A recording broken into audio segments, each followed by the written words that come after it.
देश में केंद्र सरकार के इशारे पर स्वायत्त संस्थाओं का किस तरह से दुरुपयोग सिर्फ विपक्ष के नेताओं के खिलाफ होता है, उनको डिमोरलाइज करने के लिए, यह देश की जनता अच्छे से देख रही है। लालू प्रसाद यादव जी, राबड़ी देवी जी और तेजस्वी यादव जी के साथ अन्य लोगों पर आरोप गठित हुए। नमस्कार, आपके साथ मैं रोहित कुमार, आप न्यूज फॉर नेशन पर। तेजस्वी यादव पहली बार जो बिहार के डिप्टी सीएम है, उनके खिलाफ जो है सीबीआई ने जो चार्जशीट दायर की है उसमें वो आरोपी बनाए गए हैं।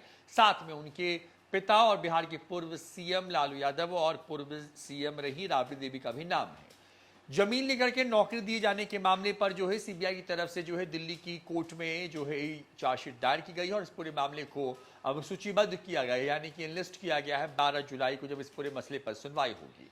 इस पूरे मामले के सामने आने के बाद से लगातार बयान सामने आ रहे हैं। एक तरफ जहां बीजेपी ये कह रही है कि जिसने जैसा किया है उसको वैसा भरना ही पड़ेगा, तो दूसरी तरफ आरजेडी और जदयू ये कहती हुई नजर आ रही है कि केंद्रीय एजेंसियों का इस्तेमाल करके जानबूझ करके कुछ लोगों को, कुछ दलों को परेशान किया जा रहा है ताकि विपक्षी जो एकजुटता है उसको रुका जा सके। और शायद यही वजह है कि बीजेपी पूरी तरीके से बौखला गई है।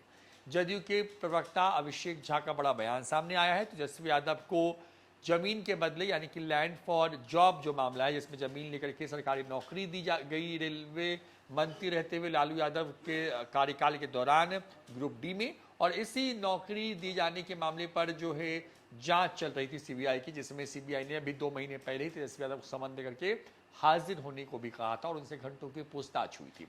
मामला पूरा कुछ यूं है कि जमीन लेकर के जो है सरकारी नौकरियां दी गई, जिसमें पटना समेत कई जगहों पर बेशकीमती जमीन जो है वो शामिल है।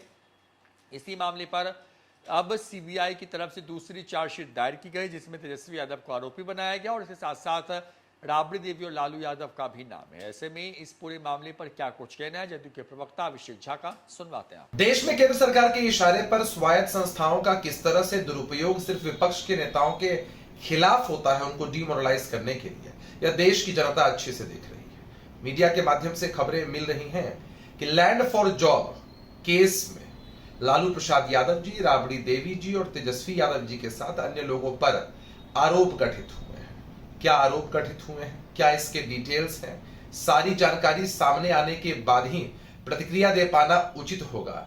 लेकिन कहीं ना कहीं सरकार की मंशा पर हमेशा से क्वेश्चन मार्क है। देश में केंद्र सरकार के इशारे पर स्वायत्त संस्थाओं का किस तरह से दुरुपयोग सिर्फ विपक्ष के नेताओं के खिलाफ होता है, उनको डिमोरलाइज करने के लिए, यह देश की जनता अच्छे से देख रही है। मीडिया के माध्यम से खबरें मिल रही हैं कि लैंड फॉर जॉब केस में लालू प्रसाद यादव जी, राबड़ी देवी जी और तेजस्वी यादव जी के साथ अन्य लोगों पर आरोप गठित हुए हैं। क्या आरोप गठित हुए हैं, क्या इसके डिटेल्स हैं, सारी जानकारी सामने आने के बाद ही प्रतिक्रिया दे पाना उचित होगा। लेकिन कहीं ना कहीं सरकार की मंशा पर हमेशा से क्वेश्चन मार्क है।